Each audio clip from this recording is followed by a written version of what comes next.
कार्तिक जी, जैसा कि मुझे पता है कि आज आपका एक प्रश्न भी लगा है, निजी तौर पर सांसद का कितना नुकसान होता है, या फिर कह सकते हैं कि संसदीय क्षेत्र की जनता का कितना नुकसान होता है कि आपको एक बहुत ही मुश्किल से एक समय आता है, आपका प्रश्न सूचीबद्ध होता है, लेकिन जब समय आता है उसका पूछने का, सदन की कार्रवाई ना चल रही हो, तो क्या बीतती है एक जनप्रतिनिधि के दिल पर? देखिए, मैं तो ये कहूँगा कि मेरे कार्यकाल को शुरू हुए अभी मुश्किल से 6 महीने हुए हैं और मेरे तीसरा सत्र है जो मैं अटेंड कर रहा हूँ। और दुर्भाग्यपूर्ण बात यह है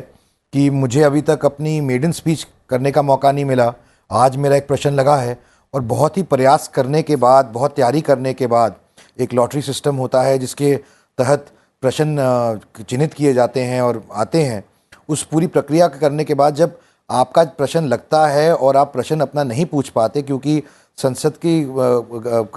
नहीं चल पाता है इन कारणों की वजह से, तो ये एक क्षति पहुंचती है एक सांसद के तौर पर भी और जो जिन लोगों ने आपको चुन के भेजा है उनके तौर पर भी, क्योंकि आपके ऊपर दायित्व है लोगों की आवाज़ उठाना संसद के अंदर। मैं एक नया सांसद हूँ और मैं पिछले 6 महीने से ये प्रक्रिया देख रहा हूँ और मुझे सबसे जो चीज़ आश्चर्यजनक लगती है और दुर्भाग्यपूर्ण लगती है वह ये है कि क्या हम लोग जिस दायित्व के लिए हमें चुन के भेजा गया है, अगर हम अपना वो काम नहीं कर पाएंगे तो हम लोग संसद के अंदर अपनी भूमिका कैसे निभाएंगे, हम लोगों की बात कैसे रखेंगे। आज मेरा एक सवाल लगा है जो कि एक सीएससी सेंटर्स के ऊपर लगा है, जो कि गांव और ग्रामीण इलाकों में जो डिजिटल इंटीग्रेशन की बात लेकर, बैंकिंग सिस्टम की बात लेकर, आधार की बात लेकर उन सबको जोड़ने का काम कर रहे हैं। एक बहुत ही महत्वपूर्ण विषय है और मैं उम्मीद करता था कि ये विषय अगर आएगा सदन के पटल पर तो इसका फ़ायदा मिलेगा ताकि इसके अंदर चर्चा हो सके, इन विषयों के ऊपर जानकारी मिल सके उन लोगों को भी जिनको इसकी ज़रूरत है सबसे ज़्यादा। कार्तिक के शर्मा जी, ये लोकसभा के माननीय सांसदों के सामने एक चुनौती रहती है, एक परेशानी भी होती है, क्योंकि उनकी जवाबदेही अपने क्षेत्र की जनता के लिए भी होती है। ऐसी चुनौती राज्यसभा सांसद के सामने नहीं है, फिर भी कम से कम एक सांसद होने के नाते वो जनता की आवाज़ को अपने प्रश्न के माध्यम से रखना चाहता है। जब नहीं रख पाता है तो इसका निराकरण निकालने के लिए क्या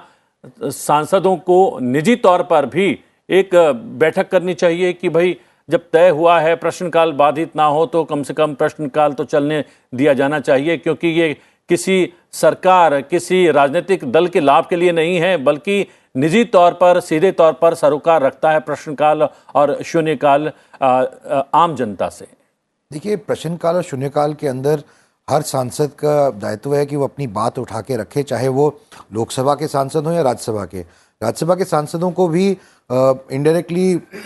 एमएलएज वोट करते हैं, जो लोगों के प्रतिनिधि होते हैं, तो उनका भी दायित्व बनता है कि वो लोगों की बात रखें, अपने राज्य की बात रखें, लोगों से संबंधित बात रखें।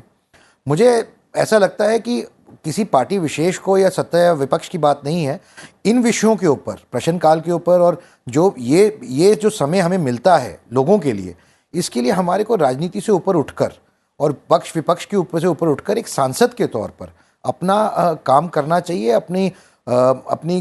कर्म भूमि के लिए जस्टिस करने की बहुत ज़रूरत है, क्योंकि ये हमारे सिर्फ दायित्व नहीं, हमारी जिम्मेवारी भी है कि हम लोगों की बात उठाएं। अब जैसे कि वरिष्ठ सहयोगी हैं मलुक जी, उन्होंने एक बात कही, बहुत अच्छी बात बोली कि हम लोगों का जो दायित्व है, चाहे वो हमारी कॉन्स्टिट्यूंसी से रिलेटेड हो, चाहे हमारे स्टेट से रिलेटेड हो या पूरे देश से रिलेटेड हो। अब जो मेरा सवाल आज लगा था सीएससी सेंटर्स के ऊपर कंप्यूटर, इसका इम्पैक्ट हर गांव में, देश के लाखों गांव में पड़ता है कि किस तरीके से जो डिजिटल पेमेंट इंटीग्रेशन सिस्टम बना है, जो नई नई पॉलिसीज़ बनी हैं, चाहे वो आधार कार्ड बनवाने की सुविधा हो, चाहे कोई भी डिजिटल इंटीग्रेशन पेमेंट सिस्टम की सुविधा हो, उसको कार्यान्वित करने के लिए बहुत ही महत्वपूर्ण एक तरीका है उसको गांव देहात तक पहुंचाने के लिए, क्योंकि वे लोग इतने सक्षम नहीं हैं कि वो डिजिटल इंटीग्रेशन कर सकें और उसका फ़ायदा उठा के उसका अपना काम करा सके, आगे बढ़ सकें। तो इसकी ऐसी कई मुद्दे हैं जिनको हमारे को उठाना है और हमारा ये दायित्व बनता है। साथ साथ मुझे लगता है विपक्ष को भी, और कहीं ना कहीं जब हम लोग आपस में मिलके बात करते हैं तो विपक्ष भी ये बात बोलता है। देखिए, मैं एक इंडिपेंडेंट सांसद हूँ, मलुक जागर जी भी विपक्ष से आते हैं, तो ये बात पक्ष और विपक्ष की नहीं है, ये बात है सांसदों के अधिकार की और लोगों के अधिकार की। तो इसके लिए मुझे लगता है हम सबको डायरेक्ट इनडायरेक्ट तरीके से एक मिनिमम कॉमन प्रोग्राम के तहत भी एक तय करना चाहिए कि कम से कम क्वेश्चन आवर और ज़ीरो आवर के तहत हमारे को ये अधिकार मिलना चाहिए कि हम अपनी बात सदन के पटल पे रख सकें। जी हाँ, कम से कम समय मिलना चाहिए तमाम सांसदों को, जिससे अपनी बात और अपने क्षेत्र की जनता से जुड़े हुए सरोकार भी सदन के भीतर रख सके, जिसका जिक्र कर भी चुके हैं। हमारे साथ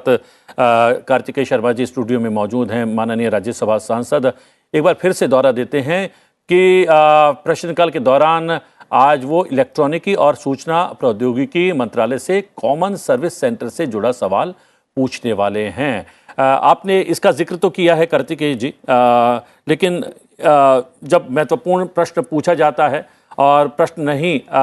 सामने आ पाता, तो उसको लेकर कुछ विकल्प दिमाग में भी आते हैं क्या किसी सांसद के, या फिर आपके जहन में कुछ चलता है कि प्रश्न पूछा जाएगा या नहीं पूछा जाएगा, उसका उत्तर मिल पाएगा या नहीं मिल पाएगा, और नहीं मिल पाएगा तो क्या कुछ किया जाएगा आपकी तरफ से? देखिए, जब स्टार्ट क्वेश्चन आते हैं तो आप जानकारी सरकार से डिटेल में पा सकते हैं, आप फॉलो ऑन क्वेश्चन पूछ सकते हैं, आपकी जो भी डाउट्स होते हैं उसको आपको दोबारा से उसको पूछने का मौका मिलता है, कि उससे एसोसिएटेड मैटर का पूछने का मौका मिलता है। नहीं तो आप रिटर्न में क्वेश्चन दे सकते हैं जहां सरकार जवाब दे देती है। लेकिन ये महत्वपूर्ण विषय इसलिए भी है क्योंकि हाल ही में मैं जिस स्टैंडिंग कमेटी में हूँ आईटी और टेलीकॉम की, उसके अंदर हमने सीएससी सेंटर्स का विजिट करने गए थे पुणे और कुछ जगहों पर। तो कई त्रुटियां निकल के आई और ऐसी कई जानकारी निकल के आई जिसके ऊपर मुझे लगा कि मुझे सवाल पूछना चाहिए, क्योंकि एक ऐसा विषय है जो कि हमारे देश के हर गांव को इफेक्ट करता है, लाखों गांव को करता है, और इसमें लाखों लोगों को रोजगार भी मिल रहा है साथ साथ।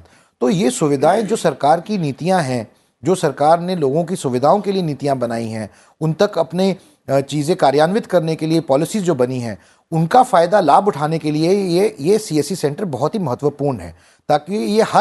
हर गांव तक पहुंचेंगे, हर गांव के एक प्रत्येक व्यक्ति तक पहुंचाने के लिए बहुत ही महत्वपूर्ण एक योजना है। अब इसके अंदर अगर कुछ त्रुटियां निकल के सामने आ रही हैं जिनके ऊपर हम सरकार से प्रश्न करना चाहते हैं और हम जानना चाहते हैं कि सरकार उन त्रुटियों को किस तरह से ठीक कर सकती है, तो मुझे ऐसा लगता है कि ये एक मौका, बहुत अच्छा मौका था उन चीज़ों को दुरुस्त करने के लिए, उन चीज़ों को सरकार के संज्ञान में लाने के लिए जो जानकारी प्रत्यक्ष तौर से मेरे सामने आई है, और मैं इस सदन के पटल पे रखना चाहता हूँ लोगों के भले के लिए, ताकि हमारे जो ग्रामीण इलाके हैं जो इससे वंचित रह गए हैं, या जो विषय ऐसे हैं जैसे इंटरनेट कनेक्टिविटी का एक विषय है, जहाँ पर जिन गाँव में इंटरनेट कनेक्टिविटी नहीं है वहाँ ये सुविधाएँ कैसे मिलेंगी, उनको इसका लाभ कैसे मिलेगा और सरकार इसके लिए क्या कर रही है। ये महत्वपूर्ण विषय, बहुत महत्वपूर्ण विषय है जिसकी क्षति सीधे आम आदमी को मिलती है और एक ग्रामीण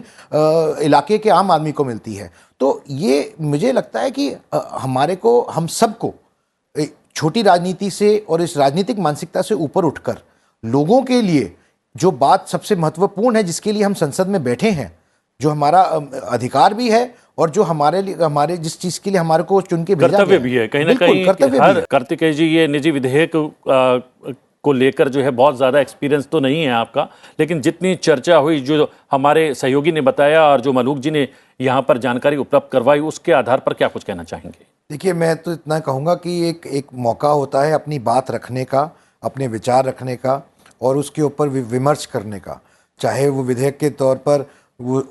ऑपोजिशन के लोग जो उससे सहमत ना हो वो अपनी बात क्या करना चाहते हैं, एक ब्रेनस्टॉर्मिंग करने का, एक उस विषय को चर्चा में लाने का और उसके हर एंगल को देखने का, हर दृष्टिकोण को देखने का, और अगर ये बात अच्छी रहेगी या लगेगी तो उसको आगे बढ़ने का भी ऐसा प्रेसिडेंस है। तो मेरा मानना है कि एक बहुत ही महत्वपूर्ण दिन होता है जिस दिन आप अपनी बात रख सकते हैं और लोगों के समक्ष रख सकते हैं और उस पर चर्चा कर सकते हैं, जो कि लोकतंत्र में सबसे बड़ा हिस्सा अपनी बात को चर्चा करने के लायक लाना है। और इसलिए हमारे को इस दिन को भी महत्वपूर्णता कम नहीं करनी चाहिए। एक तरीका है अपनी बात को रखने का सदन के पटल पर, जी। चाहे वो विपक्ष की बात हो, चाहे वो सरकार की बात हो जी। और आशा और उम्मीद पर दुनिया कायम है और हम यही उम्मीद कर सकते हैं आज दोनों सदनों की कार्रवाई सुचारू रूप से चले। लेकिन मलूक जी, आपने और कार्तिकेय जी, आपने समय निकाला, बहुत बहुत धन्यवाद। Thank you very much.